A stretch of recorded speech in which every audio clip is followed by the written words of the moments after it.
কল্পনা করুন, সিটে বেল্ট লাগানো অবস্থায় আপনি 2 মাইল ওপর থেকে সোজা এক ঘন জঙ্গলে আছড়ে পড়ছেন।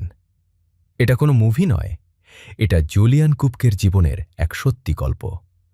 ১৯৭১ সাল অ্যামাজনের ওপর দিয়ে যাওয়ার সময় এক প্রচণ্ড বজ্রপাতে জুলিয়ানের বিমানটি মাঝ আকাশের টুকরো টুকরো হয়ে যায়। এক মুহূর্ত আগে তিনি মায়ের পাশে ছিলেন, আর পরের মুহূর্তেই ১০,০০০ ফুট ওপর থেকে একা নিচে পড়ে যাচ্ছিলেন।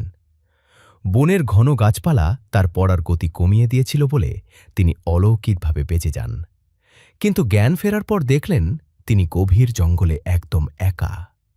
তার গলার হাড় ভেঙে গিয়েছিল এবং একটা চোখ ফুলে বন্ধ হয়ে গিয়েছিল। কোনো খাবার বা জুতো ছাড়াই তাকে টিকে থাকতে হবে। সাধারণ কেউ হলে হয়তো হাল ছেড়ে দিত, কিন্তু জুলিয়ানের বাবা তাকে জঙ্গল চেনার উপায় শিখিয়েছিলেন। তার বাবা সবসময় বলতেন, সব সময় জলের স্রোত অনুসরণ করবে। টানা ১১ দিন তিনি কুমির ভর্তি নদীর ভেতর দিয়ে হেঁটেছেন। শরীরে পোকা জন্মালেও তিনি লড়াই থামাননি। অবশেষে তিনি একটি নৌকা আর কাঠুরিয়াদের কুঁড়ে ঘর খুঁজে পান।